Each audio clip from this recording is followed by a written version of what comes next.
Congratulations, what a wonderful achievement. Now that 31 of the 40 corridors have been recovered, are you going to start ramping up production of your trains?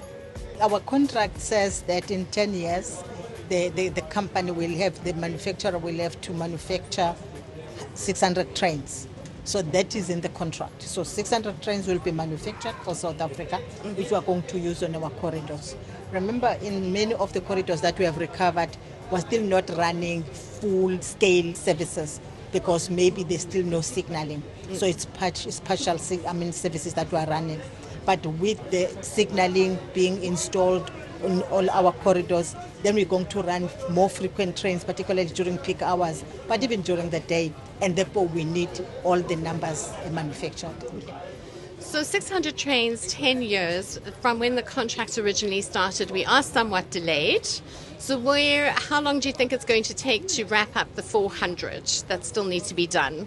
In fact, the contract is supposed to end in 2028. However, we're considering extending by a year, taking into account the COVID 2020 year. And therefore, we have to make up for that.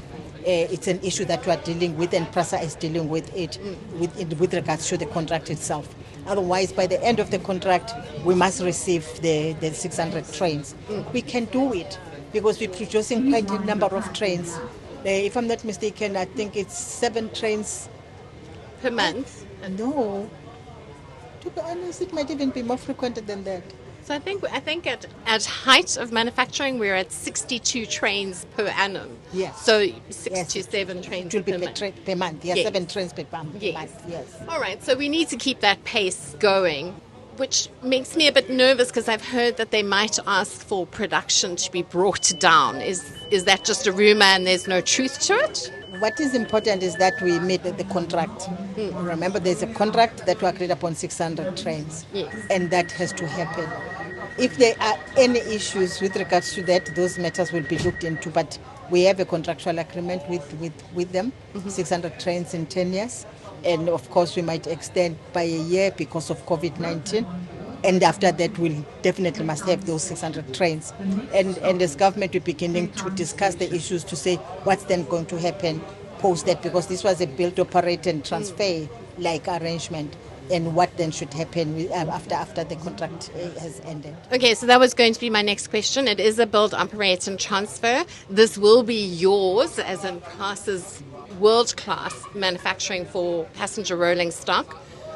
Are you going to start pushing the African agenda to see your trains running in the Southern African corridor? Not even by the end of the contract. That is one matter that we are already embarking upon now. Remember, in terms of the AU, we have to provide train parts and trains as well. Remember, we've got our old yellow trains, and we have that general overhaul project that we are embarking upon. And those trains can actually be available for any country in the continent that wants them as second-hand car and as second-hand trains. So those, they are available. And that is why we have said to PRASA, let's go to the continent. Remember, one of the things they will have to do is to start ordering trains so that we know that country X would want to have trains by this time. And we therefore plan to manufacture them. That's what we want to do now, to go to the continent and say, do you want a train? Place your order now and tell us as to when you'd want those trains. Then we start manufacturing them. So in terms of manufacturing for the continent, what are the opportunities for African Continental Free Trade Agreement, the movement of people and goods, but movement of people, for this train to start taking people from Park Station all the way to Zimbabwe or Botswana? Or when can we see that? Cabinet approved the high-speed rail concept. And they actually said to us, let's embark on the feasibility study. And I think that will also talk to such things. Yes. For now, the feasibility study will focus on Durban, Johannesburg. But already there is a request even from the private sector that it has to proceed to Masimusina and therefore maybe to even Zimbabwe, so that we can run those high-speed trains, because that's what you will require once you operate these long-distance trains, so that it doesn't take you 8 hours to to board a train from Johannesburg to Durban. So that is one other matter that we're looking at. So there's a lot on our plate when it comes to trains, whether they are passenger trains or even freight trains. There's a lot that is on our plate. And we're moving with speed because Cabinet, for instance, on high-speed trains, they said we're giving you this blank check if you want. We want you to come back and say to us, we've done the feasibility study, this is what is possible, this is the cost, and therefore this is what we think should happen. And go to Cabinet and actually advise Cabinet that maybe let's go the route of build, operate and transfer, or we concessions, for instance, and so on and so forth, so that we can have funding.